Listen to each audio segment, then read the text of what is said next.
I think the best thing we can do is to try and get a nice conversation going on this and sort of have some real interaction with the panels and so on. So feel free to come a bit closer and think about some of these questions. My name is Roger Bingham, by the way, and I'm in the Sinofsky lab, the computational neurobiology lab over at Salk. I run a thing called the Science Network, which is an online public square with about 1,100 videos on it. We did some stem cell meeting on the Mesa, beyond belief meetings and so on, and recently started a center within the Institute for Neural Computation called the Collaboratory, which has a tagline where science gets cultured and the culture gets science, for the simple reason that we still feel that there's a major problem and a fairly sizable chasm between the creators and the consumers of science and technology. So meetings like this that are bringing together different disciplines are just hugely important, and I'm delighted to be able to help out and thank Gert and the other organizers for what they've been doing. Rather than my going through this, so let me tell you a story, very short story. There is a mushroom. Sitting on top of the mushroom is a blue caterpillar smoking a hookah. And there's a little girl comes by whose name is Alice. And the caterpillar says, "Who are you?" And Alice says, "I could have answered that pretty easily this morning, but I've been so many sizes since then, I don't think I really know anymore." And then at the end of the conversation, the caterpillar says, "What size do you want to be?" So these are the two caterpillars' questions. They're about the self. And instead of introducing these folks, I'm just going to ask them, who are you? Fadl, why don't we start with you at this end? Cheers, Roger. Always a pleasure. Is this on? There we go.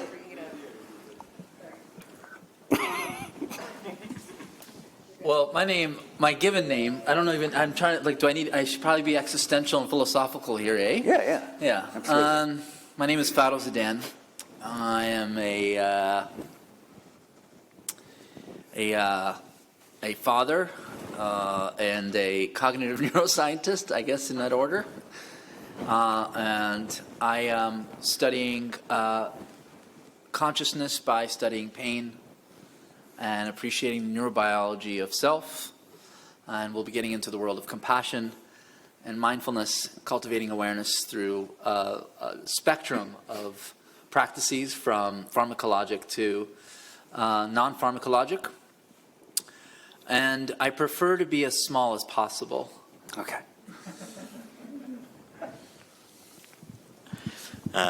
My name is Mateusz Jolla.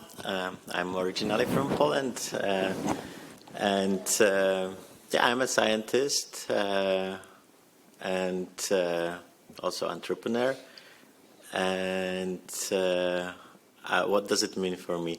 It means that I like to solve problems, and mostly the problems which are related to mental health, clinical neuroscience. I'm particularly interested in addictions and in all kinds of technologies which help to address the addiction-related problems better. I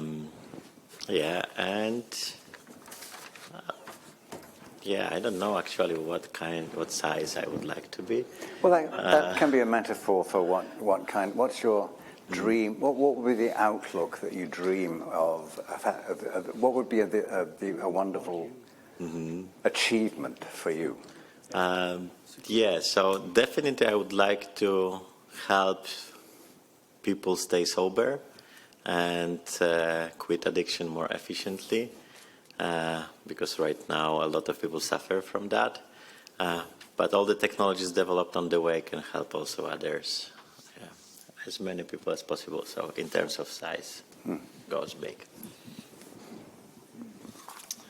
Excellent. So my name's Tim Mullen. I'm a computational neuroscientist, I guess is what I would probably refer to myself. as predominantly. I'm also, I've been a computer scientist in the past. I love the intersection of computing and the brain, the mind, how we can use advances in machine learning, computing infrastructure to help solve some of the really tricky problems about how we interface with the brain and body and ultimately with our minds to really increase thriving. I'm very interested in increasing human thriving, human potential, what it means to be human. For many years, I actually was here at the Institute for Neurocomputation and Swartz Center for many years, where we developed a lot of software, worked on the team that developed EEG Lab and many tools that many labs use. And I've been increasingly interested over the last few years in how we can help make it possible for many others out there who want to innovate in what is really an emerging neurotechnology space to be able to have access to the state-of-the-art of what labs have access to in science and technology and be able to plug into those validated tools and capabilities. And so I have a company that does that. And I also enjoy doing research very actively. And I'm also a musician sometimes, moonlighting. So if you want to jam sometime, hit me up. What size would I like to be? I would like to be growing, I think. That's the size I'd like to be. I'm interested in dynamics, things that change. So I don't think I'd be comfortable with any size, but I'd like to be growing. Okay. Thank you. Hi, my name is Hari Garudatri. You can call me just Hari. That's simple. I'm an inventor, an engineer, a scientist, and a self-proclaimed gourmet chef. And I made good money from all of them except as a cook, not yet. So I used to work, I was in the industry all my career. About 6 years ago, I left Qualcomm after a 16-year stint and decided to work on healthcare devices. And that's what I have been doing for the last 6 years at UCSD, and that's what I'll talk a little bit more later. Thank you. Oops, is it on? Yeah. Esra Tesali, I guess I am the rare mushroom here. I'm a clinician, physician scientist. I work at the University of Chicago. My training is in pulmonary medicine and sleep medicine, also endocrinology. My research has been on the impact of sleep disorders on cardiovascular risk, metabolic risk. Where I want to be is really, I'm fortunate actually to be in this audience because a lot of times as clinicians, we don't get access to this whole new technology, cutting edge technology.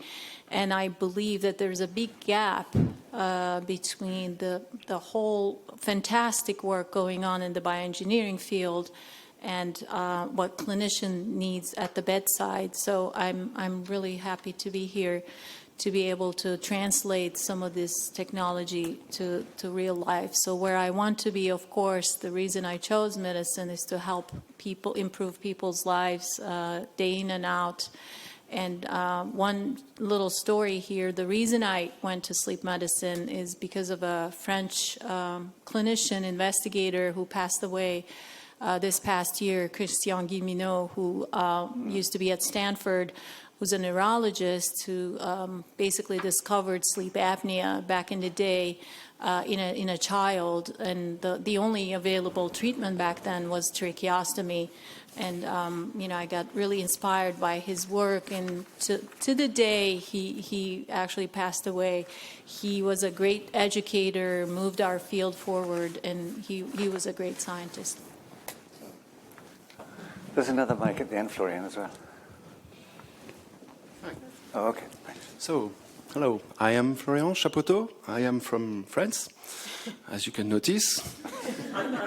I would never have guessed. Really? No. Never. So, I'm a neuroscientist by training, and my research in the beginning was involved in characterizing the brain activity, not during sleep, but during wake and over time, during the nictemeron, how it fluctuates spontaneously.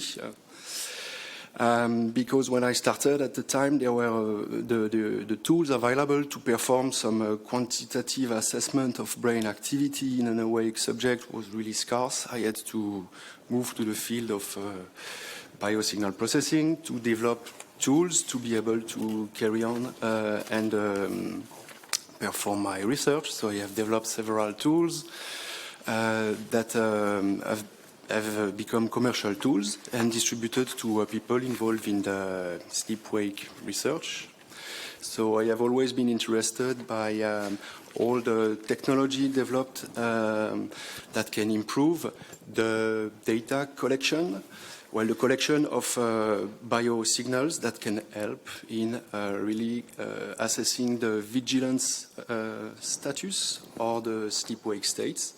And it's delightful to be in such an environment because there are so many things going on and various development in that technologies that I can see there will be many, many improvements and this will revolutionize the way sleep studies are conducted today in the lab, and this may end up in becoming a very, very simple process for a lot of people who so far had to wait a long period of time before to get diagnosed in the sleep lab. Okay. So one of the things I'd like to set some context here and then get some answers from you on this one is, so how old's the universe? Allegedly 13.8 billion years, right? 3.8 billion years of star stuff, 6 million years since the origin of bipedal apes, 200,000 years since Homo sapiens emerged, 2,500 years since Plato and the Buddha, 500 years since the burgeoning of modern science, 200 years since the beginning of a series of industrial and technological revolutions. So we have information traveling at the relentless pace of digital communication. We're now running Homo sapiens as a brand at breakneck speed. Why is this all happening now? Why is so much happening literally in the last, I would say, 50 years? Really since a lot of the brain stuff started happening. And I call those things EPSCAN, evolutionary, psychological, social, cognitive, affective neuroscience. And the way that that is intersecting with engineering is staggering. And it has staggeringly good things and staggeringly bad things that we have to be worried about all the time. And I sometimes go back and think about Jeremy Bentham and, you know, his panopticon, the visual, being under surveillance all the time. And here we are again 200 years later being under surveillance all the time, sort of. But there's a bright side as well, and we've learned some of the bright side at this meeting. So can you, sorry for the little speech, but could you add something to this from your own perspectives? And, you know, should I be removed at this point? Am I wrong? Who would like to speak? Who? So is the question, is technology helping us or harming us? Why did it, yes, that's one question. The other one is, given how rapidly things have happened now, where do you see it going? And then we can talk to you about this as well. And then I'll leave it to colleagues here to answer the other things. But on just the why now, I mean, so there's this assumption that somehow the advances in neurotechnology and neuroscience that we're seeing and the advances in computing, or maybe one is predicated on the other, but actually the two are co-evolving primarily because of a reciprocal benefit that they gain from each other. I would say that the advances in computing have predicated our ability now to make big breakthroughs in neuroscience because of imaging technology, that we now have access to computational technology that allows us to process that data, and material science that's advancing to a point where we can now, you know, put implants inside people's brains and record activity at higher and higher resolution. All of that being predicated on a wave of essentially computing technology and material science that's been exponentially increasing for some years. But now, as we start to learn more about what's happening in the brain, it starts to feed back into how we design our computing systems, artificial intelligence systems and such. And I think we're starting to see a reciprocality between these two co-exponentially evolving fields that will be for, I think, generations, many generations to come, inextricably entwined, the computing revolution and the neuro revolution. So why now? I think it has a lot to do with the birth of the information age and the computing age as the initial catalyst for why we're seeing this now flourishing in neurosciences as the initial kind of starting point. That's my thinking on that, but others may have a different opinion. Okay. Don't ignore me, just talk amongst yourselves. I kind of agree with that. I just would like to add that it's not just now. Engineering has always had a very solid impact in taking care of our own, in healthcare, from the stethoscope, where people could actually see inside the body, listen to the body, and make sense. And the other cool thing that I like to talk about is the pulse oximeter.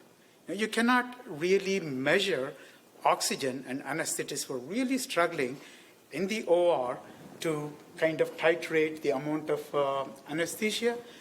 Then the photodiodes and the electronics, we shine light and measure the other side and then back calculate what would be the amount of oxygen using just a table lookup. That's a very smart sensor.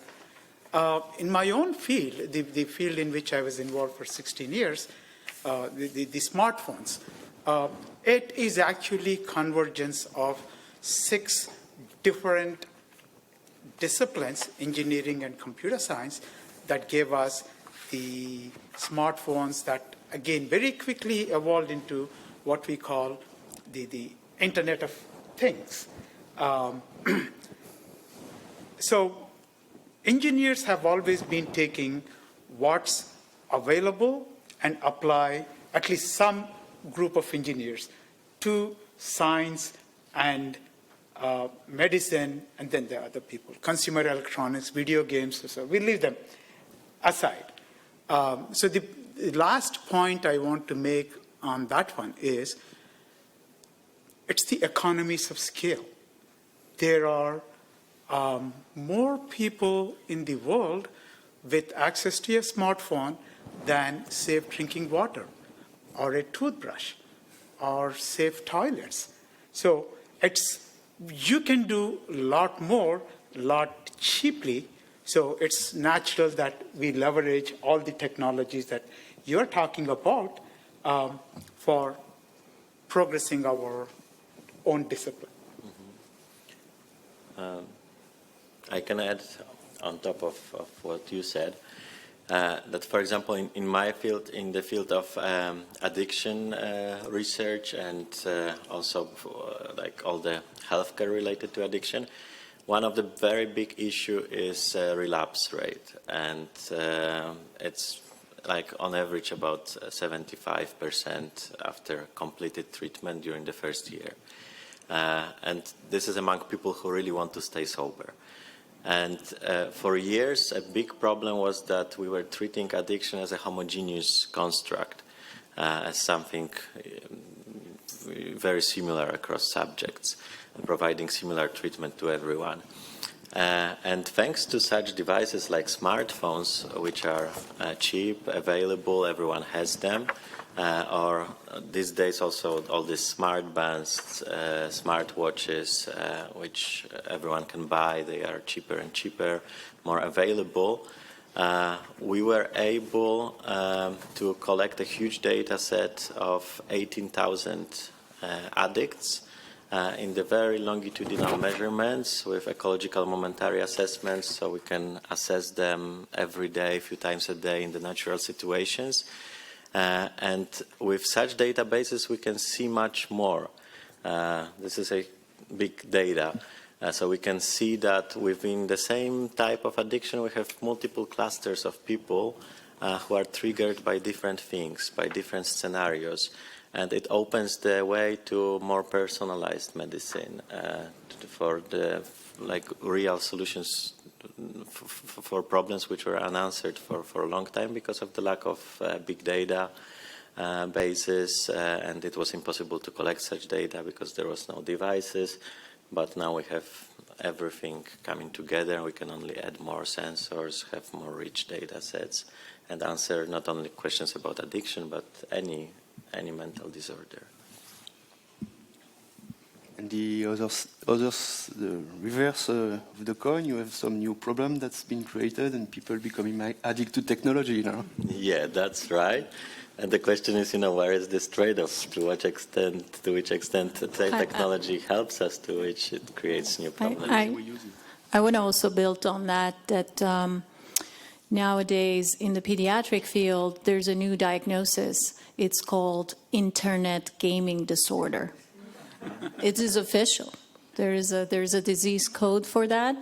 And it's true that this whole new technology, I think we should be able to control it better, wisely use it, because there's definitely, as we've heard from many, many talks over the past 2 days, that there's a good interaction between how the brain gets stimulus and how certain regions are activated.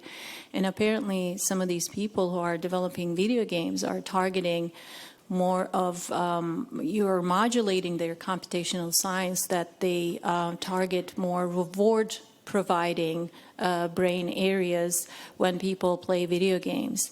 And our kids are certainly affected, and to link it to my area of research, metabolic disorders, there's a huge epidemic of obesity among children as well, because they're no longer active, they're no three-dimensional, they're in front of a screen, they're on their couch, and this is unmatchable pleasure that you can offer them any outdoor activity, they would still prefer video games. So I think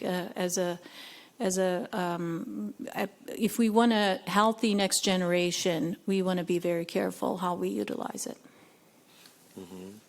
And it's not only video games, because also in new ICD-11, International Classification of Disorders, there are things like compulsive sexual behavior disorder, where the internet pornography is a huge problematic behavior. Also among kids, the average onset of watching, according to our studies, is 9.5 years old. There is also more and more studies showing the binge watching of things like YouTube, all the video streamings, like TikTok in China. It's a really big thing. I don't know if anyone is using TikTok here, but it's not. Don't confuse it with TED Talks. It's a TikTok, but you can also binge watch TED Talks, yeah, both, or Netflix, yeah, yeah. We still don't know how many more things we can create, which will be problematic. Yeah, well, but how does all this work? I mean, a couple of you know this story, but I was working with a colleague, doing a little two-camera piece at the Salk Institute a little while ago, and it was about some of these topics, and I was basically saying to the camera, this is the Salk Institute, and if you didn't know how to get here, it would be very simple for you, because you could just use this. It's a GPS, global positioning system. You could find your way here very easily. But what if you had something else that I call an MPS, which is a moral positioning system, that was consistently and continually telling you if you were doing right or wrong? Would you want one? Cut. So these ethical issues, have been raised. They're really important. They're tremendously important. How do you? We just did a meeting on conscience, Pat Churchland's book. Again, how do you tell right from wrong? What is right from wrong? I mean, then we're back to Bentham again and utilitarianism and so on and so forth. But a lot of these issues do come up. And the interaction between scientists and philosophers and historians and engineers seems to be enormously important, because the engineers deliver the truth test, right? Does it work? The truth test is in engineering, but before you get there, do you want it to work, and do you want it to do those kind of things? And it's tricky to know how some of these things work out. Florian, I was just reading a paper of yours the other day. Nicotine increases sleep spindle activity. And I thought, does this mean I should smoke before I go to bed? Well, while which increases memorization. So all of these things are difficult and confusing to get out to a larger public. And the ethics has obviously now become a very important part of it. And certainly here at UCSD, there's Institute for Practical Ethics, there's the ethics and technologies stuff going on all the time. Could you just comment on this? Well, I'm curious as to whether or not you believe that we need to regulate No, after you. these ethical behaviors or these ethical dilemmas. In other words, obviously right and wrong is predicated by the individual or cultural, right? It's all relative. So who are we to decide, even state that question about whether or not we should put a gauge or a meter on morality or ethics? Because just the very nature of delegating ethics and morality puts you already on a higher ground from everyone else. Right, and the difficulty with that sort of thing is, I mean, as again, going back to Jeremy Bentham and utilitarianism, here's a man who's talking in 1769 or whatever it is about a hedonic calculus, trying to figure out what value to assign to certain things to see how you could maximize your happiness. I was making a play on that, obviously, since I used to walk past Jeremy Bentham at University College every day when I was at college, because he's in the octagon there, so it must have stuck with me. But in terms of assessing all those things, should you be paying attention to philosophers who will say, well, actually, forget the utilitarianism, let's look at the consequentialist ethics, and then there's the fact consequent, and there's all these various versions of this, and now we have effective altruism. A lot of younger philosophers talking about effective altruism and how to solve the problem of losing the planet, global warming, da-da-da-da-da. Do you spend time thinking about these things when you're putting your programs together and you're... I definitely, sorry, go ahead. No. I was just But I want to go back to something that you were asking and your comment. What is right? What is wrong? Do we regulate that? And there is a chapter in one of the Indian books called Bhagavad Gita, the third chapter called Karma Yoga. And the main thesis of that whole chapter is we all know what is right and what is wrong. It's innate in all of us, and that never changes either with time or with space. And if you're doing something against your conscience, when your conscience tells you that this is your purpose, that this is what you should be doing, and if you go against it, that is always wrong. Of course, this is a much, much longer discussion, and I spent months and months thinking about it. But the point, all I want to say is we all have it inside us. And in the olden days, people were using meditation and mindfulness to kind of take people to that particular location. It has to come from within you. You cannot... So, Hari, I have to interrupt you because I wholeheartedly disagree with you. Okay, good. I don't believe in right and wrong, and I don't think that exists. And there's a person sitting in Washington, D.C. right now that believes that what he is doing is right. And I could probably raise your hand if you believe what he's doing is wrong. But I promise you, he thinks he's right and righteous. But what we do not know is whether he really thinks it is right or if he's doing it for his immediate personal near-term gains. I cannot look into another person. All I can say is, for me, I have chosen things that my conscience said, Hari, you shouldn't be doing this. And sometimes I listen, sometimes I don't. And that's how I judge myself. On the days that I do the right thing, it fits well. I mean, we are all human, right? Complicated, isn't it? sometimes the question may be, do you have any idea of the outcome of your action? And for sure, if you don't ask yourself that question, well, then right or wrong, you don't know, you have no idea.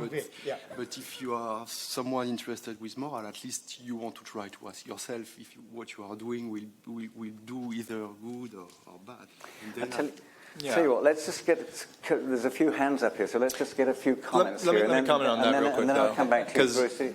You had a Let me briefly bring this back real quick before, because I think we can spend an hour talking about morality, and that's a fascinating conversation. But to relate it directly to the question of neuroscience, this issue, I think at the heart of everything here is not an issue of, right and wrong and morality, but an issue of agency. So what I hear when I hear about the fact that, for instance, by learning more about the brain, we can design games that can compel people to play the games more, is not an issue of right and wrong. It's an issue of control and agency.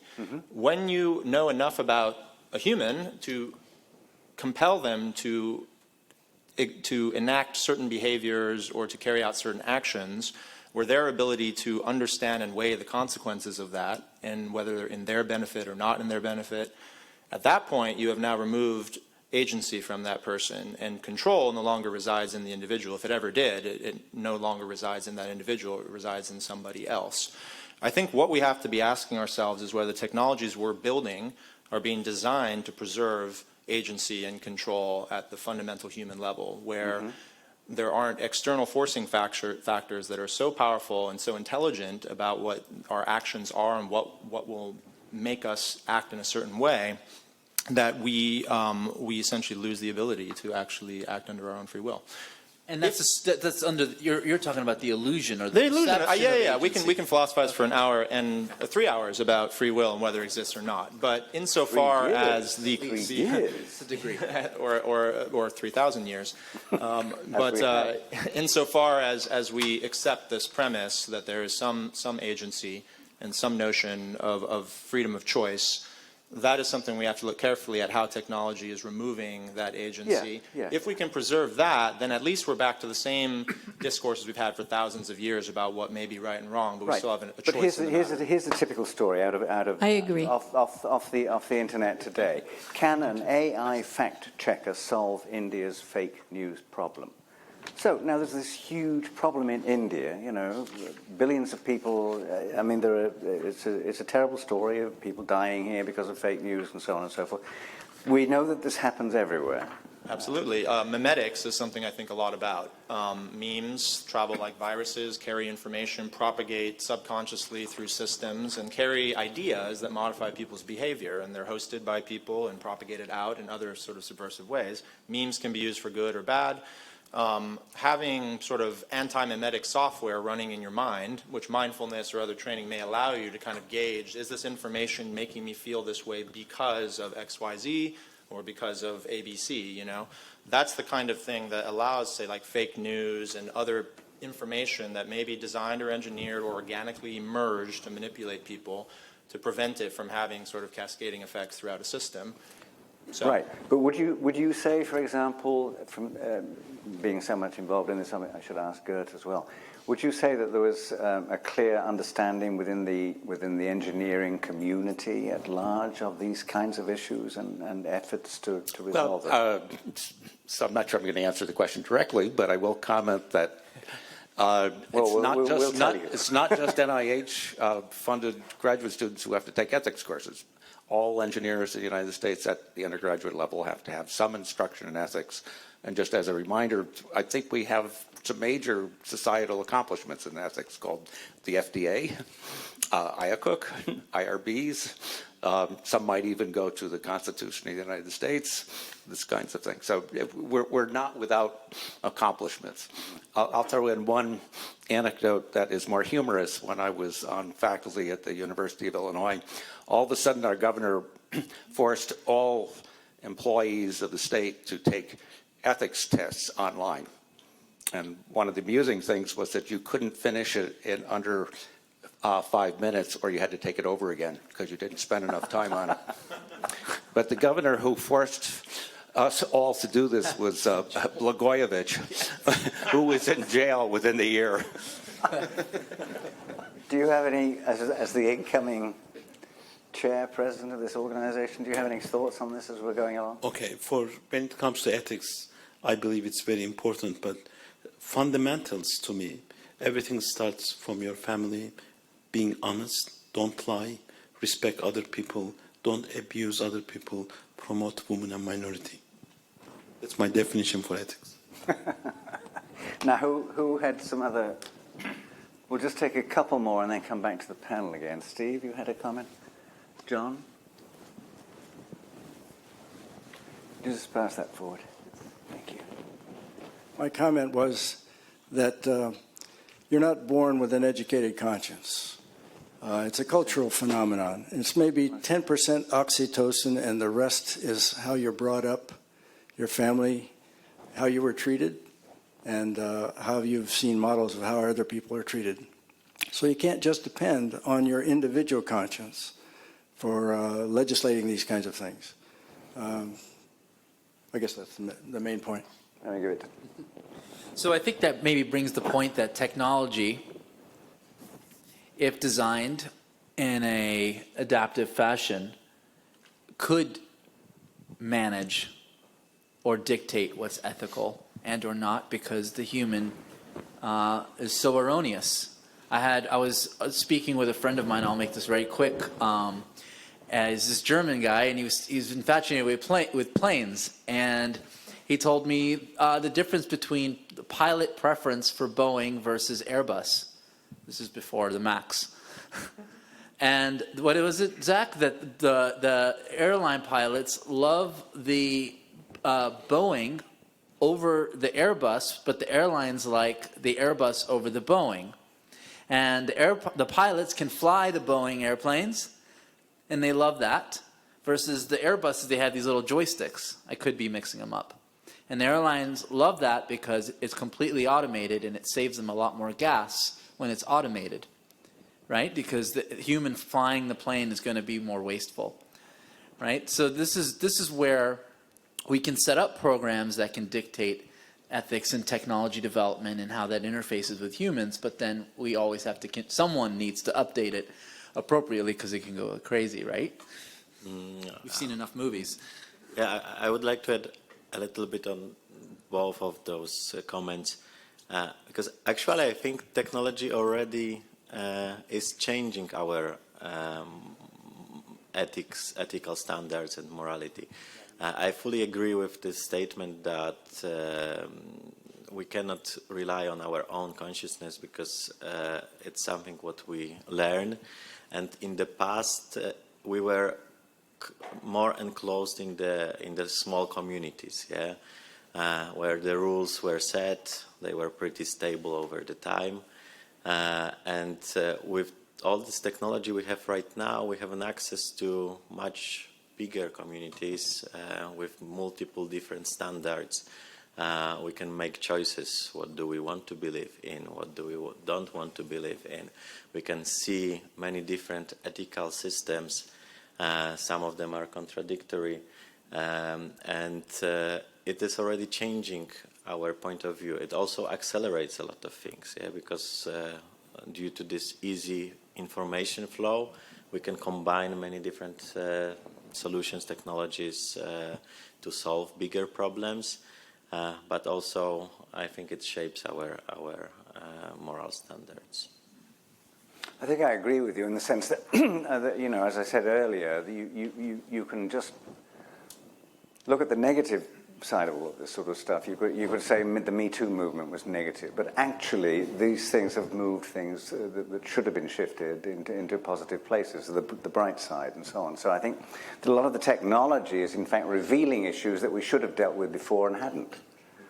And in that sense, is a good thing. The only places where I get worried about it is about the loneliness, the connectivity. It's supposed to connect you. Well, it does, but at a remove unless you're very careful and use it to then go and meet people. And it's the connection with people at a very much more intimate level that I think is just my view, is important. John, did you have a point? John Doyle?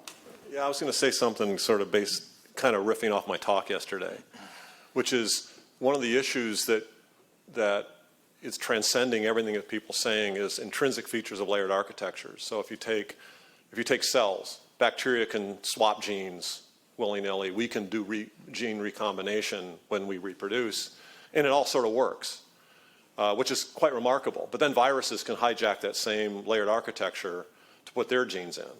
We talk about memetics, so we have language, and so I can come down here from Caltech and just take for granted that I can talk, and people understand me. I can plug in my laptop and my PowerPoint slides work. And so we have all these layered architectures, and what they make is all this fantastic plug and play. We have that with language. We have this with the power grid. We have all of our technologies are like that. But they hide all the details. And one of the details they hide is that none of this is sustainable. I talked about it a little bit yesterday. So we completely hide where our power comes from. We completely hide where our food comes from. We completely hide from our everyday use where all the waste goes. But also, we sort of completely hide all the mechanisms that make language possible. So not just the phoneme generation and consumption, but syntax and grammar, and unfortunately fact-checking is pretty much automatic and unconscious. And so the same technologies that make everything so wonderful make things horrible. And it's shocking how little attention is paid to, in the design of the architectures, to these features. And it used to be the one place you could trust that people knew how to do this was commercial aircraft. And we don't even have that anymore. And so it's really quite frightening. And I used to, wouldn't matter Airbus or Boeing, you got on a plane, the next few hours was the safest part of your day. Because planes just, you had to, the 777 went for a decade with no deaths. The first death was they got shot down from a surface-to-air missile in Ukraine, right? And the thing is we're losing that. And because one of the things these layered architectures let us do is just build ever faster, ever more virtualized infrastructures. And so I think it's if we want to get a deep understanding of this, we've got to understand these intrinsic trade-offs and start thinking about the design of the bad side effects before we get them as a surprise. Isn't that a function of capitalism, though? Oh, God, yeah. But it's not. The problem is, yeah, let's not. Okay. So I think the problem is ethics and economics and stuff like that. All I think can be thought of this way, but it's really complicated. We had a discussion at lunch where for the last 10,000 years, there really haven't been any decent human societies. And you can ask, are there any in the animal kingdom? And yeah, there's like 3. And all the rest of them are just, red in tooth and claw. But there's 3, and if you look at those, like the elephants, the bonobos, and the orcas, they give you a blueprint for how you could build a social architecture that actually worked for the benefit of everybody. But we're so far from that. We're chimp world with guns. Any thoughts? Well, okay. Just the bonobos needed the gorillas to go extinct south of the Congo River for their society to develop. So. Yeah, they need the big, totally. You had your hand up. Remember to keep the chimps away from the bonobo. So this has been great. To talk about good and bad, morality, I guess with how we behave, also good and bad of technology, that has been fantastic. But I'd like us to get back to the theme of the workshop and the symposium, which can also be framed as the good and the bad of technology and other or traditional clinical approaches, right, to our health and wellness, right? And despite great advances in technology and despite humongous investments in healthcare, trillions, huge amounts of money, right? So the health outcomes are not necessarily improving. In fact, they're going down in highly developed countries like here in the United States, right? So something is wrong here, right? So this good and bad duality here, I would like the panel to comment on how can we take those fantastic technological advances or modes of operation of technological advances and bring them closer to health and wellness. And from the other side, how can we take those, great inspiration from 3,000, 4,000 years ago, right, of how to live, and because wellness from the perspective of meditation, right? And how can we couple that also with today's technologies, right? So if there's a middle ground, and how can we have those two extremes come together in getting us to be healthier and better Well, so let me just start by saying this notion, this new field of contemplative neuroscience, this new field of studying meditation and other contemplative practices and as it relates to health, would not exist today if it wasn't for the advent of functional MRI. We tried this in the 70s, it hit a wall. The scientists started to drink the Kool-Aid and became unbiased and started to promote their religious, their zealot dogma. For 4,500 years or so, these practitioners have been telling us, hey, mindfulness, meditation practice does X, Y, Z. But we always cast it as these romantic, emotionally attached, placebo-related notions of sitting in meditation for 14 hours a day your whole life. Of course you're going to think it's going to make you feel better, etc. But now we have the advent of neuroimaging and other physiological methodologies that are more objective. And we can correlate these with behavior improvements, health outcomes. And that, I believe, is what's advanced the field of contemplative neuroscience, because we can now actually verify what these guys have been saying for so long. And I think we're at a peak, we're at a position now where we must be careful by using whatever application we want to use to get into a meditative state, by controlling the expectations that we might have of what one should expect when practicing, and balance that with utilizing that objectivity with technology. Because if that application is going to help me to sit for 5-10 minutes so that I don't react when I'm in rush hour traffic for my own health and someone else's health, then great. But if it's going to render me to be just as addicted and attached, which is the antithesis of the practice, then it's futile and then it's maladaptive. So in reality, I don't know how to balance that. It comes down to the individual. But the beauty of the practice is that you don't need the technology. You could just sit and sit with the breath. But how long do you think it'll be before somebody has a wearable or something that teaches you how to breathe slowly better? I think we're there. I think there's applications that do that. But then, Roger, do you need that application? Do you need that application to elicit the practice reliably? Do you need the application to show you the graph moving up and down that you're supposed to match with your respiration rate? You see, at what point does the technology become the problem? You know, and that's something we've talked about in great detail. But there were probably other answers to Gert's question anyway. But do you want to add anything as we're going along? So talking about, so for instance, there was this concept, this was 10 years ago. There was a huge rage of wireless health. And you think of it as really a misnomer. Does wireless make us more healthy? Being in the middle of radiation, right? If you put your cell phone right next to your ear, does it make your brain healthier? Well, clearly there's now some evidence that this is definitely a dangerous thing to do, right? Yeah, we have people formerly from Qualcomm. They can talk about this. So the point I want to make is that... It's your fault. No. Well, the point I want to make is that, yeah, technology has always an upside and a downside.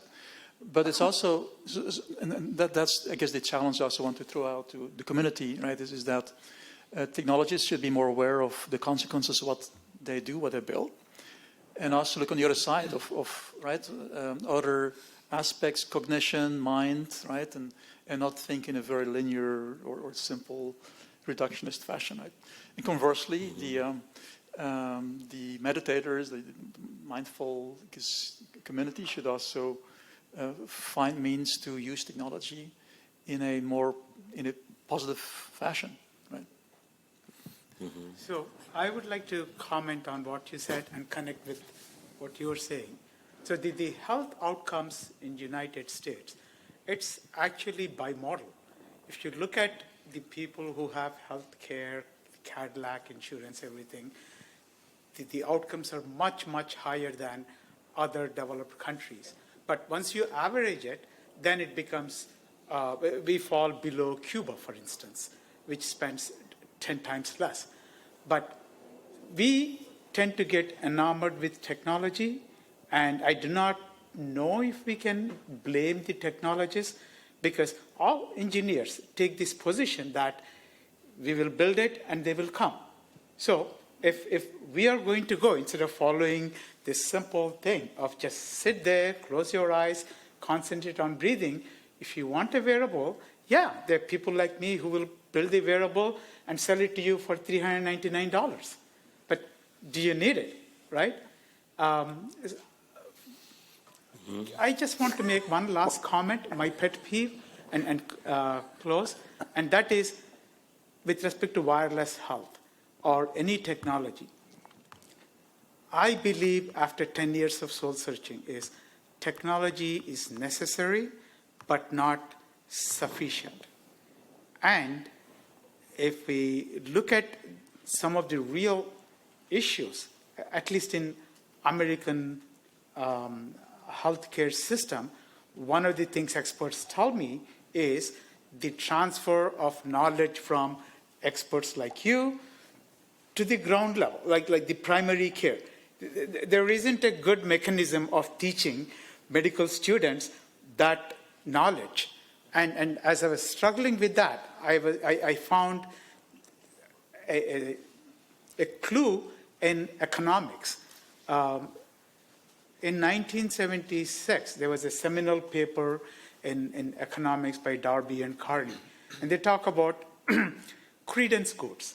So you have ordinary goods like your toothpaste or Apple, you just automatically go. There is a nice equilibrium between supply and demand. Then there are search goods like your iPhone, your computer, your car.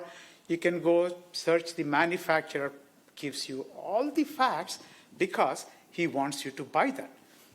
Then there are experience goods like a nice bottle of wine or a vacation, and with a little bit longer latency, they get into equilibrium. The one that they talked about, the credence goods, is you have no idea what you have consumed, and even after you have consumed, you do not know the value if you have been taken for a ride, like appendix. They use a lot of examples from medicine and some examples from automobiles and taxi drivers, and these are credence goods. There is this huge asymmetry between the people who have the knowledge and the people who are consuming. They know very, very little. And that's really where the healthcare problems come in. The primary care people do not know the real research, the evidence-based medicine, all of that stuff.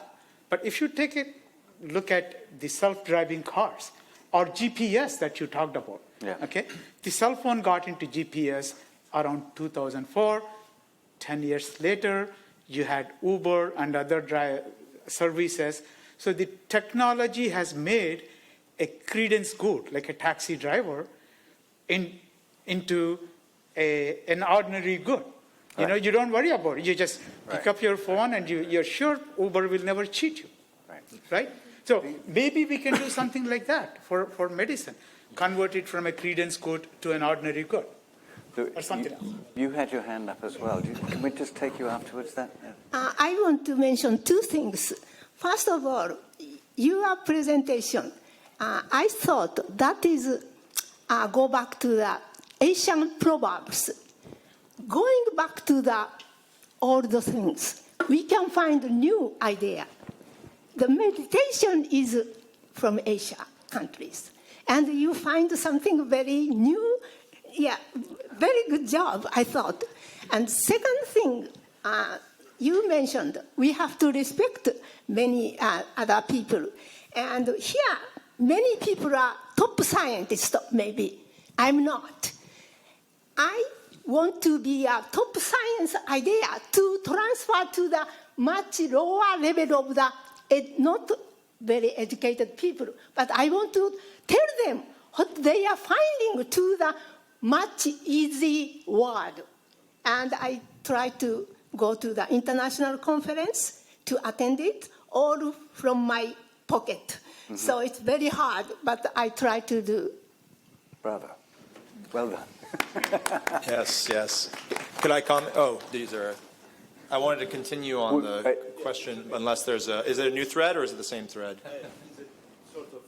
It's related to Gert's question, but and related to what you were saying, if I may, briefly.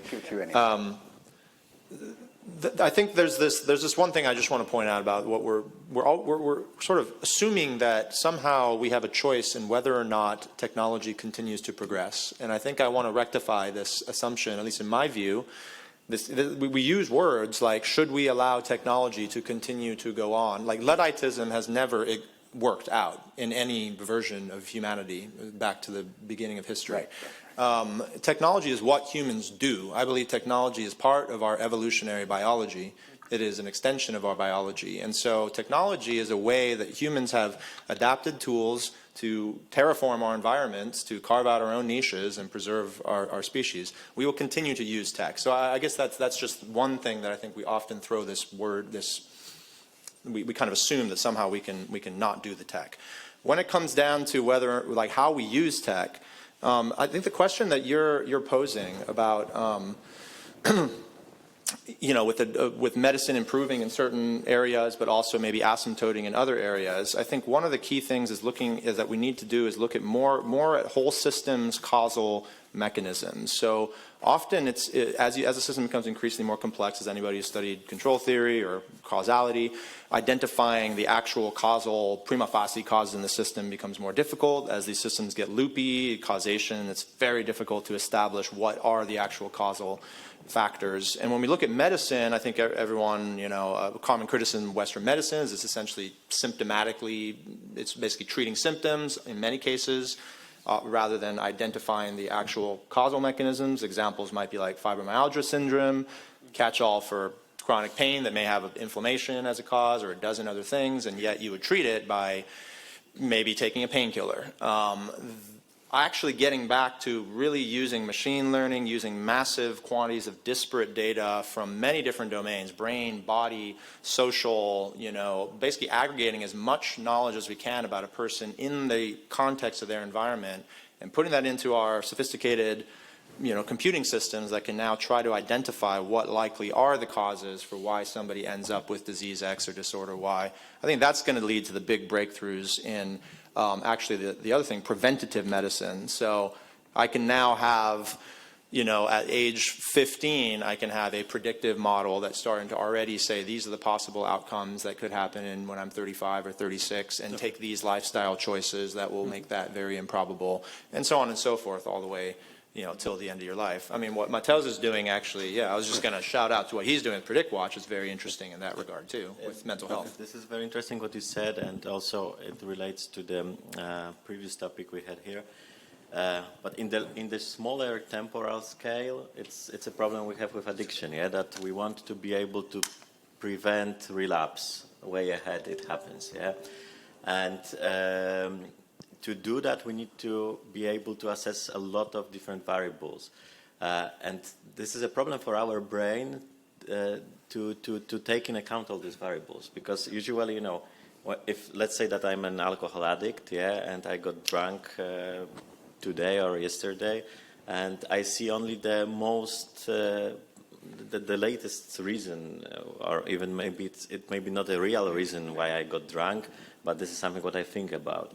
That I had an argument with my wife, for example, and that's why I had to drink. Yeah, but there was like multiple, and with the big data, we can see that there are multiple causes which accumulates over time. Someone may have decreased amount of sleep over the last 2 weeks, for example, then bad mood and a lot of stress at work during the last few days. And then at the end, less physical activity, which was a good stress reliever, but it didn't work because, I don't know, there was no time or something else. And those complex patterns contribute to some very observable behavior, like relapse at the end. But for the brain of addict, it's impossible to capture it. There's too many variables. We cannot remember all these things which happens over the long time. We are not able to predict our health choices in the terms of years because it's too much, yeah. And for that, we need some machine learning, artificial intelligence. In the classic addiction treatment, people have a sponsor in 12-step program, someone who is like this external brain observing, but it's another human being, yeah? Our therapist with whom you talk every week and so on, or the diary. But it's hard to extract all the necessary information from that. And here we come back to this issue, okay, to what extent we can let those AIs or, you know, like bigger things take control over our health? What's the partnership? To what extent do we want? Yeah. What's the partnership? Exactly. What's the partnership? I would like to quickly comment on the preventive medicine aspect, the follow-up on preventive medicine, and circling back to Gert's question, is there a middle ground? I think the middle ground of, good and bad of the technology lies in the preventive medicine and medicine in general, that some of the health outcomes, if you take diabetes, obesity, I mean, a lot of the societies are looking into prevention right now. And if we were to tie this to technology with wearables, that if we were to give someone very accurate tracking of their blood sugar, of their physical activity, of their sleep, lots of these parameters that they can monitor themselves, then that could lead to change in behavior and preventive medicine. And we work with a behavioral group at Northwestern in one of our NIH-funded projects, and sure enough, in the literature, self-monitoring is the most efficient way, demonstrated way of changing behavior. So I think that we can really leverage this nanotechnology, not just relying on how my wrist moves, that's going to tell me how I sleep, but beyond that, with all the fantastic work we've seen over here, that if we can make this at a customer level, individual level, that people can monitor their electrolytes, their glucose, and all of that, then they can help themselves at the individual level for healthcare. Right, now we're going to go here. However, with just one comment, which is that I can sit down. the self-monitoring, I remember seeing a graph, it was from some of you, one of your companies or something, do not answer though, which showed quite clearly that looking on a laptop was far less efficient than looking on a cell phone, was far less efficient than looking on a wearable. The wearable was the most looked at. It was like 82% or something as opposed to, it was yours, wasn't it? Yeah. Actually, Please what go I ahead. was going to tell has been widely covered. The most important thing is education, education, education. In this country, when I go to the doctor, they measure my blood pressure and they give pills, pills, pills. None of them tell me that I have to lose 10 pounds, 20 pounds, 40 pounds, walk, exercise. So it's driven by farm industry-based medical. We will start new medical school at University of Houston. It's preventative medicine-based medical school, and I'm part of it. I'm the one of the person involved. I think it's going to really transform our healthcare in a different way. Okay. So when I go to doctor in Sweden, first they look at you are 200 pounds and your height 165. You should be the 130 pounds. And you need to more exercise and something before prescribing medication. The second issue, these medications, many of them are, if people are desperate, they have to use it. It's very important. But they're fixing something, also they're destroying something else. All my friends, they are using blood pressure medication. They have some side effects. So they need to be something else. I don't have any solution, but I'm just saying that we need to, first, we must care about the people. Second, about the finance, profits part.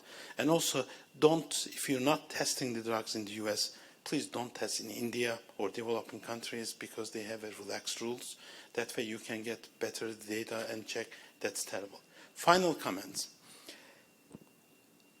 To me, it's most important with healthcare, impact on the society. Two parts important. One is quality of the healthcare. Second is the cost of the healthcare. We are developing technologies, if they're expensive, if they are not affordable, if the half of the population cannot access. In my view, that's not a good technology. It needs to be, price needs to be affordable by the general public, either co-sponsored by government or somebody else. It needs to be cheaper. We engineers, of course, we are innovators. We transform the medicine more than many other fields in a way that, I mean the chemists, physicists, engineers, we are all innovators. If you go to any doctor's office, 95% of things are designed, envisioned, implemented by the physicists, chemists, electrical engineers, biomedical engineers. But if you look at the cost of the healthcare, every year healthcare cost is going up. We need to do something on this. Thank you so much. Okay. John before said something about capitalism, and Fadil said, I would like to know if what he said can actually happen in a capitalistic society. But anyway, sorry, didn't mean to interrupt. The other thing is... In Switzerland, if you buy the blood pressure medication, you need to only pay $15. In the United States, if you don't have insurance, you have to pay $300. All right. But Switzerland's also the only country in the world that has a direct democracy and is radically different. What you're talking about, by the way, and the fields you work in, I mean, just limiting it to a small number, is you're talking about diet, you're talking about sleep, you're talking about meditation. Exercise. Exercise. But these are all things that actually can be usefully have a metric attached to them so that you have feedback. So, I mean, well, yes, obviously. I mean, you had your... Standards for interoperability between different devices that acquire this kind of data is essential. And IEEE actually has been central to these efforts and are doing this with neurotechnology, for instance. Also invasiveness. Am I right? so that I mean, Sam some of doesn't these have to talks work so that I've been seeing across time, especially coming out of UCSD, is lack of invasive measurements, right? I mean, it's not practical to get people scanned in an MRI. But if they could have a non-invasive, non-radiating kind of wearable, or even a diagnostic when you go to the doctor, right, that's not invasive, not an X-ray. This is, I think, where ethics can be put aside in a sense, because it's not even an ethical question. It's can we get better at capturing cancer, heart disease, blood pressure, even before it happens? And this is where big data comes into play, right? Predictability. What kind of, I don't have to get into what I mean by predictability. So this data to me is an incredibly exciting venture that a lot of the folks here, I know TP as well, is doing some really cool stuff with that, where we can kind of get at advancing medicine for the well-being, psychological and physical well-being of people, right? Right. I'm sorry, Mary, I'm going to just jump back to the point that he was talking about. And the economic point? Or yeah, kind of. The thing is that I feel that the scientific community have been working very hard lately and, trying to push new changes that can really change the quality of life of many people. Right. But we're kind of hitting a barrier. It's like we have political barriers that are preventing that those great discoveries make a change in the life of people. Nice. And we come here, we present our work, I mean, super cool, but then what's going to happen? I mean, it's always dying in the same wall. So I don't think it's a problem. It's an intrinsic problem of capitalism. It's the problem of the science and the politics are handled in this country. Because if you go to Germany, if you go to Switzerland, some of these Scandinavian countries, the reality with the healthcare is completely different. If you go to a super poor country like Cuba, for example, they spend like almost no money on healthcare. And the quality might be actually better than the healthcare that you can get in this country, where many people cannot get access to healthcare. Right. But we have the best biomedical research enterprise here. For whom? I think For 90% of the people in this room are immigrants. But for whom? For those who can pay for that, right? Not for those people who have to handle like three jobs. Listen, you're right. You're right. If somebody at UCSD discovers a drug, okay, that's funded by the taxpayers, that drug is not available for free because it was funded by taxpayers. No, that individual goes across the street and finds a pharmaceutical company and makes $1 billion off of it. And that's a problem. That should be illegal, It's quite awful. And frankly. then that's the thing. Then it's very nice, and maybe it's not our work to But focus. sorry for interrupting you, but this country, and don't get me to defend this country, but this country does fund more biomedical research than any other country. Okay, I want to see that reflected in the life and in the healthcare that normal people get in this country. That's not going to happen. It's not happening. Yeah, I think it's just a question of value alignment, which is intrinsically a problem in any I mean, I'm just teasing the discussion because we need to jump over that. So it's not like, yeah, we're discovering cool things, but where are those things taking us over? Well, but we're getting better at it because I think there's been a movement, especially in light of how fast information is processing some aspects of social media, where a lot of the code, a lot of the technologies are being made open source. In fact, that's a lot of the labs I'm working with. That's rule number one. You make everything publicly available, from the technology to the code to the papers, etc.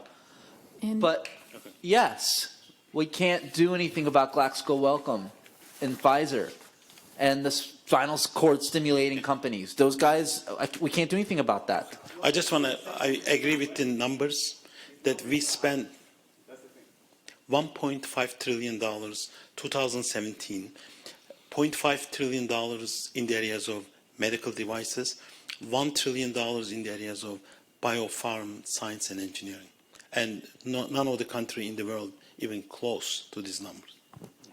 Now, what I hadn't finished off saying before when I was listing all those things. No. The other things are addiction, loneliness, and anxiety. These come up all the time whenever I'm talking, certainly to the kids on campus and so on. What you doing about that? I think one of the ways that to facilitate the access to healthcare providers is taking advantage of the technologies, telemedicine, which is really trying to spread in various areas of medicine, that you don't necessarily have to wait months and months to get a clinic appointment, but you can get access right then and there, even utilizing smartphone devices to communicate with some of your healthcare providers through various apps. For example, in the addiction platform, I think they have it some of it in the depression field as well. So I think that this is one angle that should be also further developed that will decrease the healthcare costs as well in some ways economically. Also, I'm talking too much, I know. I think something that the 3 species of nice animals, which also dolphins are pretty awesome. Can we get some love for dolphins? Okay. Thank you. Jolla, I love them too. Some dolphin. Is empathy, loneliness, addiction, caring for each other. These animals share that too. And we have a new $150 million institute to study compassion and empathy cultivation, right? Here at UCSD. Really? Can we, sorry? We have such an institute here? We do. Yeah, Bill Mobley's the director. He was here. Which one? Oh, Yeah. this one? Yeah, this one. So I think one thing that we're also interested in is, can we develop technology that can elicit compassion training, empathy? Because if we can do that and feel compassion and empathy for ourselves, then we can extend that to everyone, to where the idea is, and that's why people, the purpose of mindfulness, actually that mental training, is to cultivate that compassion where you could love the stranger on the street as much as your mother. And then we could take care of each other. And I don't want to start, I don't know if there's going to be like some classical music playing right now or something, but that's not too far-fetched for us. And if we could find some technology or interfaces that can elicit this more easily, more pragmatically, then that's, I believe, one step closer at assuaging what you're talking about, Roger. If I can shout out on that to, I'm sorry, but there's actually a whole conference dedicated to exactly that topic, the Transformative Technologies Conference held in Palo Alto every year. This is in the heart of Silicon Valley for a reason. Silicon Valley has not had the best track record of, creating a world in which we are really, truly connected. Social media is not that. But it also has created the technologies that could enable that future. My dear friend Nicole Bradford and Jeffrey Martin created this conference that now has, I think they had 1,000 people across the upper echelons of tech, all the way through practitioners, thinking about specifically how technology can be used to increase human empathy, increase human connectedness, increase well-being, thriving. So this is something people are deeply interested in the tech world right now and are working actively towards. So, but here's a challenging... Let me just interject one thing there, just before we forget it. This is the New Yorker for August the 19th, 2019. And I recommend that you read it, August 26th, 2019. And the issues, the title is Silicon Valley's Crisis of Conscience. And it's a very interesting piece. Maybe this conference is a bit of a redemption attempt in the Valley, but I think people genuinely in the Valley, including many VCs, do want to do the right thing. It's not clear what the right thing is to do. Right. We have to collectively understand that. Right. On the flip side of things, it's very hard to connect to the person or feel compassion for on the street or in an elevator or in a restaurant when you see all these people looking down. That's right. So it's very hard to say hello to someone these days because everybody's busy. I mean, raise your hand how many times you've seen two people sitting on the same table at a dinner table in a restaurant on their phone. So I think that this is also the flip side of things. So we have to be careful how technology can connect people and separate people or make them feel lonely. Well, it's possible to do it. As some of you know that I've been sort of doing lots of walking for the last year and a half. And when I first started, everybody I walked past was just looking down or averted their eyes. But I now am happy to say that when I'm out walking, I got lots of people waving. You have and pretty saying visible hi. clothes. You're a very famous guy. Come on. We need to spread this California wave to all across the country. Just connecting, that's all. Leaf, you've got your hand waving there. And Rachel, do you still have your question? It's kind of past, but I do have a comment. Well, pass it to him, to Rachel after you've done. Yeah, thanks. Men first. It seems to me that a lot of this comes back to the idea of motivation and brain structures that are involved in motivation, such as basal ganglia and the dopamine reward system. So I'm wondering about how to harness that. And, for example, if the gaming industry has figured out how to maximize reward activation in the brain, and looking at the analogy of gateway drugs, can we go the other direction? Could there be gateway games, something that's fun that would enable you to take the right steps? Because I think the majority of people want to thrive, and part of the problem is they don't know how to. They don't know the steps that need to be taken. Part of it's access to the right technologies, being able to afford it.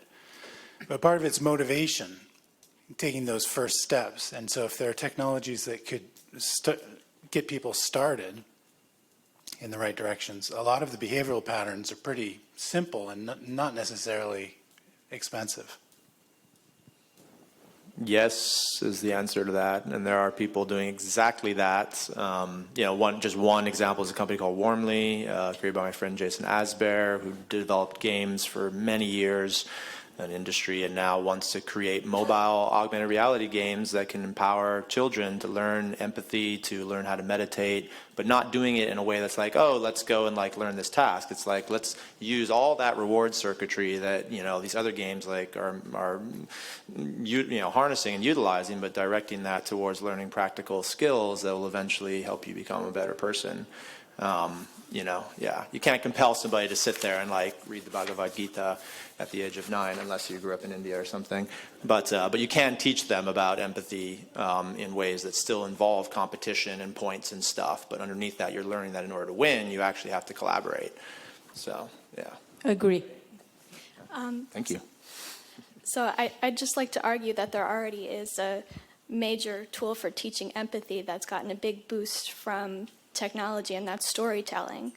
The fact that because of all of the ways that we have access to stories, whether it be reading, news, social media, movies, television, that we've seen a big boost in like acceptance and open-mindedness to different groups of people in society, because now you have the ability to read, watch, listen to the story of someone who you would have never thought what it was like to be in their mind before. And so I think that's a really powerful mechanism. It doesn't necessarily have to be some new technology. I think that this is something really powerful that we harness all the time. But doesn't that mean that you're alone? When you're doing these things. Storytelling is a group thing. You tell people, I really like what you said. It's not an alone thing. You're with people in storytelling. I'm not sure that's what you were saying. But there is many ways of storytelling these days. So when you watch the Netflix, it's a storytelling too, yeah? But you might do it completely alone. You had a second point? Well, my second point is more of a negative one, and that's with all of these things that, well, the first thing that was brought up about video games, and that video games are being designed to essentially take away your ability to do anything else, or to have the free will to choose to not do them. I think this is a really troubling thing, but it also shouldn't have been as surprising to me as it was, because advertising companies have always wanted to make things more appealing, and will use whatever information they have, just like any other person, to do that, to persuade people.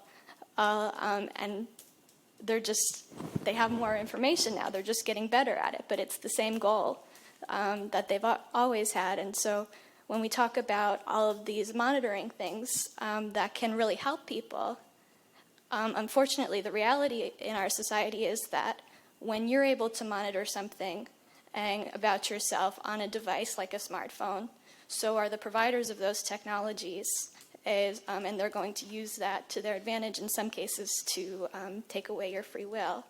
So what do we do about that? What is the balance there? Take away your what? What? Take away your what? Free will. Free will, okay. Your ability to choose whether or not you should buy something, watch something, pay attention to something. How do they do that?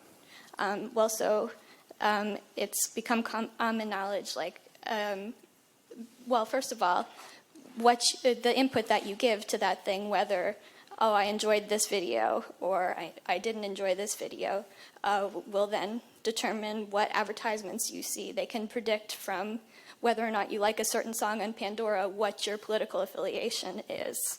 And so that's one thing. Another thing is that all of these things that listen to you and are able to, when you're able to say, hey, Alexa, now that you have that ability, you know that that thing has a microphone that's turned on all of the time, and Amazon uses that information, and Amazon's goal is to make as much money off of you as possible. And so now they're going to be giving you products, recommendations, advertisements that are going to sell you things based on the information that you've given it from whatever platform, which in some ways helps you, but in other ways is maybe doing these things to influence the way that your brain is making decisions. I have an answer to your question. Throw a blockchain on it.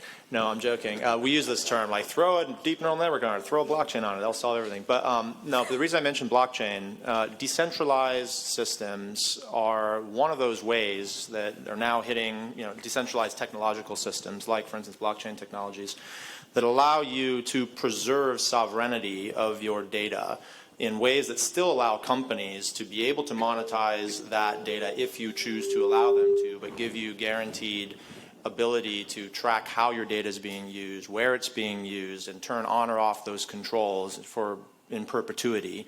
Those kinds of systems typically right now, they don't exist. Like when you use Facebook, your data now lives in Facebook servers. I can now tell Facebook I don't want you to use my data anymore, but there is no guarantee that my data is not still being used, has not already been used to target me. Being able to trace and track how your data is used, who gets access to it, and then selectively decide what do I want to give up in terms of my privacy or in terms of how I'm targeted in exchange for services is the key to the new economies, I think, of data of the future. And a lot of people are thinking about that. And then the second thing I would say is with sovereignty comes stewardship, another great S word. Sovereignty, applies to the individual, like preserving your sovereignty. Stewardship is something companies have to adopt, which is the sense that they are building technologies and they are stewards of that technology, and they have to think about how they architect their systems to preserve the things that we value, like sovereignty, agency, etc. And just like stewards of our planet is something we've forgotten how to be, stewards of privacy and agent. I don't want to use the word privacy too much because a lot of people have different views on whether privacy is valuable and necessary. Some people don't care about surveillance, surveillance, or any other valence, and some people care a lot. But thinking about things like agency, et cetera, and making sure that you're stewards of autonomy and the right for people to be able to know how their data is being used and how they're being manipulated, that's something that every company, every tech company should build into their charter. And we're at Intheon thinking, for instance, a lot about that when it comes to neurotech. Yanina? A comment.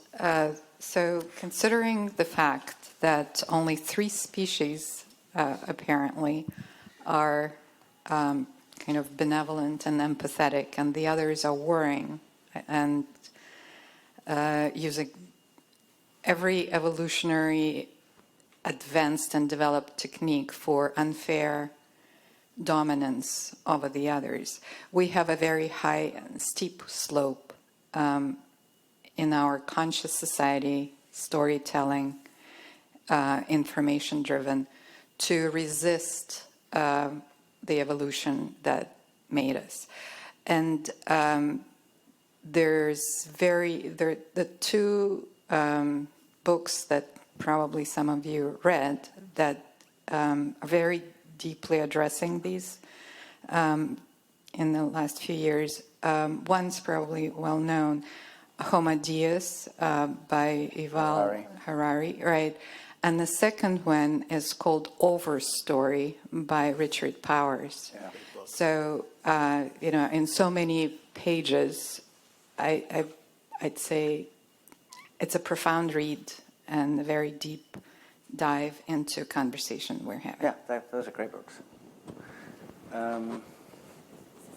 Another one. We're rolling towards an end here. We're supposed to close. Gert, are we supposed to finish at 3:30 or what? Your call. Oh, okay. Well, we'll just stay here. I was interested just to touch on something even a little bit broader, so this is already wonderfully broad. But we've come back a number of times to the dangers of capitalism. And I agree. It's very scary what the dark side of capitalism can be. But we also know the power of regulated capitalism in the context of a democracy. And so just, again, going very broad, are there ways that similar technologies could be used to augment democracy? I mean, we have this great opportunity through the interconnectedness of the internet. There's a dark side, but there are also potential ways that could help our politics if we could only figure out how. Just get rid of the Electoral College. And throw a blockchain on it. There are lots of people talking about blockchain-based direct democracy systems. It's unclear whether that kind of a system scales to 400 million individual humans. There's never been an experiment to try to scale direct democracy to that size. We may need completely new political systems. I don't think it's the number of people. I think it's more of American psyche. Like if you look at just the healthcare system, the way pharma developed, the way American Medical Association controls the education, all of those things, you don't see them in Germany, UK, Australia, India. So it's a unique thing, the American psyche. It's different from rest of the world. So it's more about the politics, the politicians, and who we choose to put there, because they have been controlling at least the healthcare for the last 100 years in ways that you would be surprised. You would be shocked. Mohammed, and then Tristan, and then I think we have to close because Fadel has to go. The panel can still exist. Well, we have to change. We changed to another panel at some point. Isn't there another panel? There is another It's panel. supposed Yeah. to start at 3:30? Yes, no, we'll be throwing you lot away and getting another one very shortly. No, but Mohammed. Yeah, just a quick point regarding what Rachel says about the gaming and the addiction that these mobile phones or the games can cause. So, and she was wondering why the providers think how they think about it. So the answer is that they don't think about this and they don't themselves know about this. So I think one of the reasons we have these panels, and they are rare, is just to understand how engineers, neuroscientists, sociologists know the priorities, as one of the audience mentions, to know about the priorities, the values, and how these technologies can change the values over the time. So what are the effects of them, and how we can make a platform. So we know that it's capitalism, and you pointed to that, but there are some rules. So for drugs, this is a capitalism country, but we have FDA, so they go through procedure, and then they approve.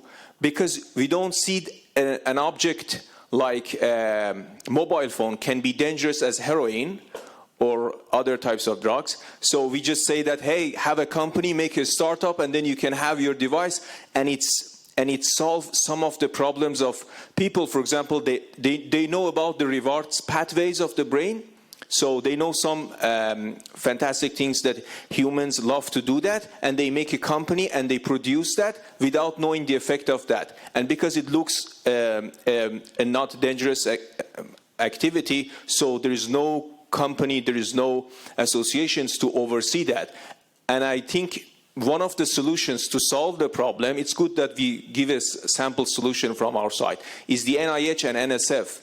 So those funding companies, those funding organizations, NIH and NSF and NIMH, National Institute of Mental Health, they can oversee the funds that they provide, how the products affect their life, and how they can collaborate. So NSF funds the engineers, NIH funds the doctors, and it funds the medicine part.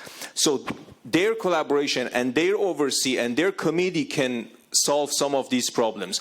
But right now, the Silicon Valley is somewhere.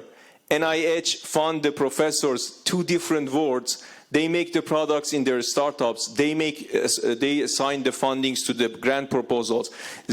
Probably very few interactions between them. So I think the source of funding is the place sometimes that can make rules, and people must follow the rules because they get paid from that funding company, funding organization. Generally speaking, those things are made public, though. If you're getting NIH funding and NSF, generally speaking, those findings must be readily available. It is regulated and open to the public. And so that oversight does occur within those domains. There is no oversight on the research. Once you get your... yes, there is. It's brutal, man. The way NIH has... The intellectual freedom to the PIs was there in the NIH mandate right from the beginning. So I do not know. We need to talk offline. I think he needs to go on. Yeah, so I just wanted to mention that actually I believe they are really aware of this. The problem in Silicon Valley is like the funding is coming from actually the users, so you need a way to have these users engaged with the system. So the way to do this is having them addicted. Actually, the like button is a way to do so. So you have this reward mechanism. The question is that I don't think we should be against wearables that maybe can help you improve mindfulness, as you were saying, Fadel. The question is also, what is our target user? For example, I believe this technology could be really helpful for people that are novice meditators or kids. So how do you motivate them to start learning more about meditation, or how do you help them to connect with people? I also think that another problem is that a lot of people think the technology is making us more lonely, but the research is not that clear. There is actually research was just reading about it. There's a study in University of York that is saying actually that it's the opposite way. People that are more engaged in technology, this is a study from 2019, they feel less lonely. It also depends on the age. So if you are between 18 and 22 years old and you use social media, and if you decrease the usage of social media, then that increases the effect of loneliness. But it's not for all the ages and all the cases. Like Skype, WhatsApp, we can communicate at a distance. This is amazing. I can communicate with my family absolutely every day. So that actually really decreases the feeling of loneliness, not for me, for thousands of people around the world. So, yeah. And Skype doesn't have side effects. So No, like and it's so true. Yeah, no, and we're facilitating our meditation interventions now through Zoom and Skype, right? Where you can have the best teacher ever sitting in Bhutan and you're being catapulted into your living room. This is fantastic. And then if we can engage wearables with that, right?